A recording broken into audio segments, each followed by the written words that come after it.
Organisers for the London Olympics have asked for patience today after the second round of tickets for the 2012 Olympic Games went on sale at 6 o'clock in the morning.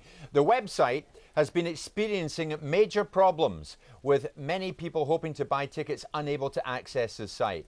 Well, for more on the remaining Olympic tickets that went on sale today, let's talk to Ed Parkinson of the ticket agency Viagogo. Ed, good afternoon to you. Good afternoon, Jim. Thanks so much for joining us. Your company claims to be the UK's largest online ticket agent, so you know what you're talking about here. Why is this such a mess? Well, yes, absolutely. We've been predicting that this would be the largest ever UK ticketing event. I mean, we're no stranger at Viagogo to big, huge demand, whether it's Wimbledon or big pop concert tours. But the Olympics is unique. It's unprecedented. Over 2 million tickets being made available this morning on a first-come, first-served basis. So you can see how this creates such a ticket rush. Could they have not predicted this rush, though, Ed? I mean, they surely knew that demand would be unprecedented. Well, there's a few different ways you can sell tickets. You can run a ballot system or operate on a first-come, first-served basis. So clearly they've done both, but today is the first-come, first-served basis. And with any situation where there's more demand than supply, it can be very difficult to handle. But just it's the way of things with these big events.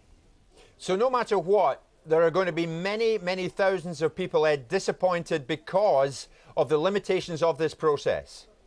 Well, wherever there's more demand than there is tickets available, people could be disappointed and lose out. But it's important to remember that there's also additional opportunities, and we see that in the secondary market where people buy tickets 6 to 12 months ahead of time, but then their plans change and they perhaps have more tickets than they want, and they can resell them on. So I think there will be additional opportunities once the resale platform becomes available and people start to resell on those tickets that they actually don't want in the end. So there'll be more opportunities down the line. Today isn't the end of it, I don't think.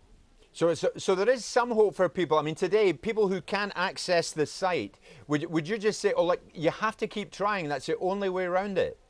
I'd certainly say keep trying and be patient. It's important to remember when, in these kind of events, these high demand situations, this is when the fraudsters come out of the woodwork, so people should be careful not to be lured onto scam sites and fake websites or sites operating outside the UK, and stick to the official channels to buy tickets.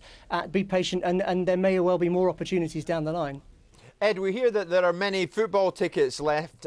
Why is that? Is that because fans don't know who they're going to see, or is it because there's a bit of travel involved because stadia are all throughout the country?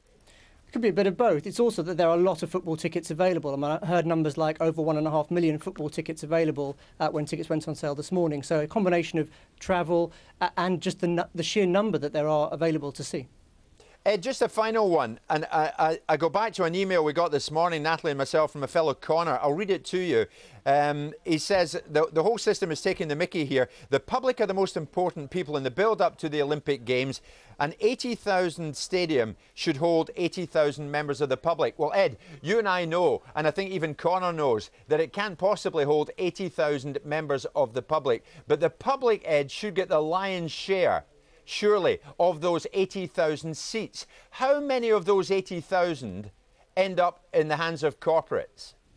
That's actually a question I'm not quite sure on the answer to, but I would certainly agree with the sentiment that for a big public event like the Olympics, it is the public that should get hold of the tickets, and it certainly should be the lion's share that go to regular Londoners and people across the UK who want to enjoy this once-in-a-lifetime event. So Ed, just to re-emphasise that, how many public and how many corporate? I suspect the majority are public, but I couldn't give you an exact answer on that. Okay.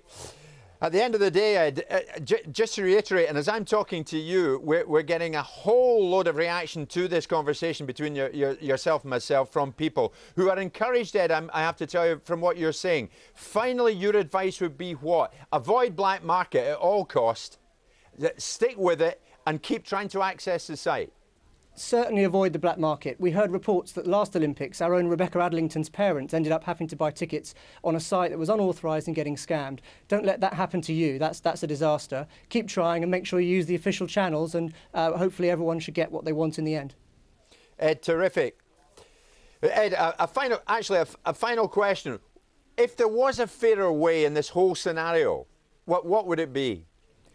It's a tough one. I think that a ballot is a great way to allocate tickets if you're talking about being fair to people. And I think that that's what the organisers have done. Clearly, the operations of organising this are absolutely huge. Perhaps we'll learn some lessons, and if the Olympics do come back, we'll do it better next time. Final point, have you got tickets yourself?